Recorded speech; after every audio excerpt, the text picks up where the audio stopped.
রাজধানী মাদক বিরোধী অভিযানে গ্রেফতার ২২।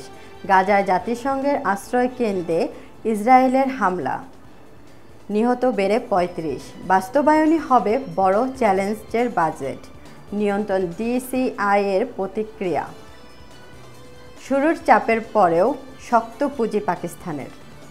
আসসালামু আলাইকুম, মাস্টার মিডিয়া দুপুরের সংবাদে আমি হালিমা জান্নাত। এতক্ষণ প্রধান শিরোনাম শুনছিলেন, এবার যাব বিস্তারিত।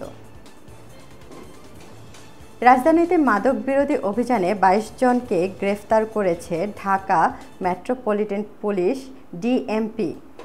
এ সময় তাদের কাছ থেকে ইয়াবা, গাঁজাসহ নানা ধরনের মাদকদ্রব্য জব্দ করা হয়। রাজধানীর বিভিন্ন থানার এলাকায় অভিযান চালিয়ে তাদের গ্রেফতার করা হয়। DMP media and public relation বিভাগের অতিরিক্ত উপকমিশনার এডিসি এ কে রান নিয়তি জানান, গ্রেফতারের কাছ থেকে ২০২৭টি ইয়াবা ট্যাবলেট, ১৮০ গ্রাম হেরোইন, ১৯ কেজি ২০১ গ্রাম গাঁজা ও ২ বোতল বিদেশি মদ জব্দ করা হয়। তাদের বিরুদ্ধে ডিএমপি থানার মাদকদ্রব্য নিয়ন্ত্রণ আইনে ১৬টি মামলাও করা হয়েছে বলে জানান তিনি। এবারে আন্তর্জাতিক। জাতিসংঘের একটি স্কুলে বৃহস্পতিবার ইসরায়েলের বিমান হামলায় নিহতদের সংখ্যা বেড়ে ৩৫ জনে দাঁড়িয়েছে।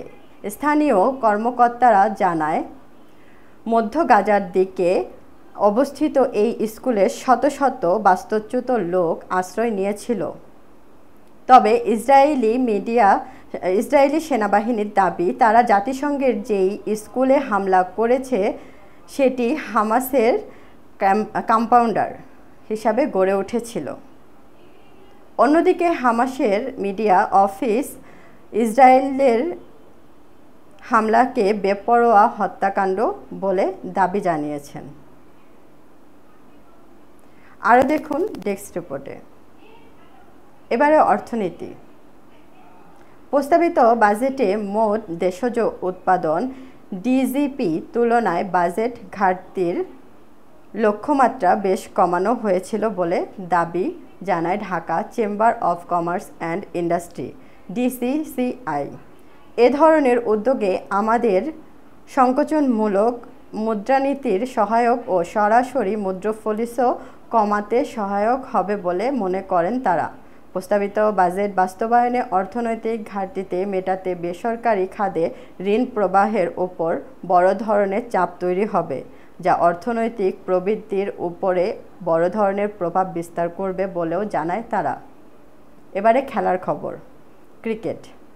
ব্যাট করতে নেমে শুরুতে চাপে পড়ে যায় পাকিস্তান। টি-20 বিশ্বকাপে নিজেদের প্রথম ম্যাচে যুক্তরাষ্ট্রকে ১৬০ রানের টার্গেট দেয় বাবর আজমের দল। পরে যুক্তরাষ্ট্রের বোলারদের তোপের মুখে দলীয় ২৬ রানে ৩ উইকেটে হারায় তারা। এরপর বাবর আজম ও সাদাব খানের ব্যাটে ঘুরে দাঁড়ায় তারা। তবে শেষের দিকে শাহিন আফ্রিদির আগ্রাসী ব্যাটিংয়ের শক্ত হাতে পুঁজি তুলে নেয় পাকিস্তান। আরও জানাচ্ছেন সাবেদ সারওয়ার। এই ছিল মাস্টার মিডিয়ার দুপুরের সংবাদ। পরবর্তী সংবাদ দেখার জন্য আমন্ত্রণ। ধন্যবাদ।